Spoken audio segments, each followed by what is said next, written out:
नमस्कार दोस्तों, मेरे YouTube चैनल में आपका स्वागत है। आज हम आपको बताएंगे कि किस कारण से भगवान विष्णु ने देवी लक्ष्मी को अश्वी बनने का श्राप दिया था। एक बार भगवान विष्णु बैकुंठ लोक में देवी लक्ष्मी के साथ विराजमान थे। उसी समय उच्च श्रवा नामक अश्व पर सवार होकर रेवंत का आगमन हुआ। उच्च श्रवा अश्व सभी लक्षणों से युक्त और देखने में अत्यंत सुंदर था। उसकी सुंदरता की तुलना किसी अन्य अश्व से नहीं की जा सकती थी। अतः लक्ष्मी जी उस अश्व के सौंदर्य को एक टक देखती रह गईं। ये देखकर भगवान विष्णु द्वारा बार बार झकझोरने पर भी लक्ष्मी जी एक टक अश्व को देखती रहीं।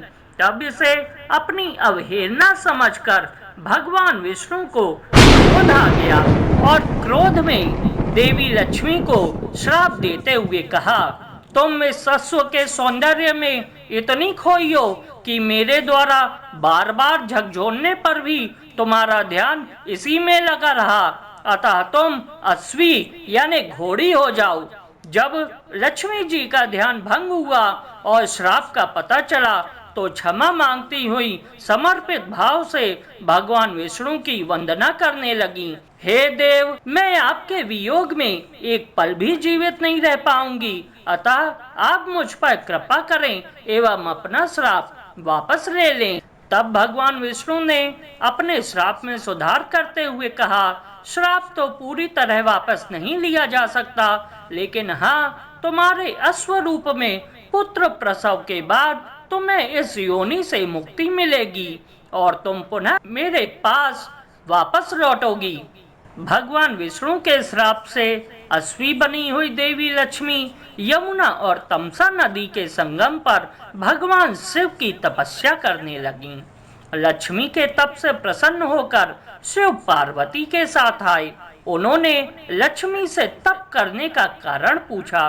तब देवी लक्ष्मी ने अश्व हो जाने से संबंधित सारा वृत्तांत उन्हें सुना दिया और अपने उद्धार की उनसे प्रार्थना की।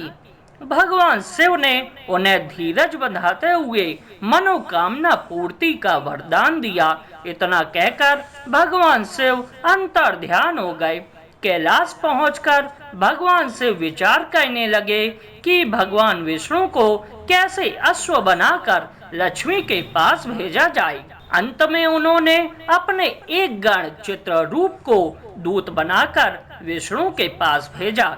चित्ररूप भगवान विष्णु के लोक में पहुँचे। भगवान शिव का दूत आया है, यह जानकर भगवान विष्णु ने दूत से सारा समाचार कहने को कहा। दूत ने भगवान शिव की सारी बातें उन्हें सुनाई। अंत में भगवान विष्णु शिव का प्रस्ताव मानकर अश्व बनने के लिए तैयार हो गए।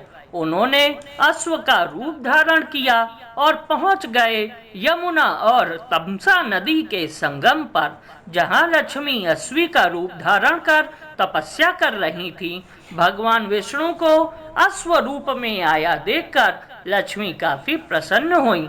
दोनों एक साथ विचरण एवं रमण करने लगे। कुछ ही समय पश्चात अश्वी रूपधारी लक्ष्मी गर्भवती हो गई। अश्वी के गर्भ से एक सुंदर बालक का जन्म हुआ। तत्पश्चात लक्ष्मी बैकुंठ लोक श्री हरि विष्णु के पास चली गई। दोस्तों, अगर ये कहानी आपको अच्छी लगी है तो कृपया इस चैनल को लाइक एवं सब्सक्राइब कीजिए। धन्यवाद।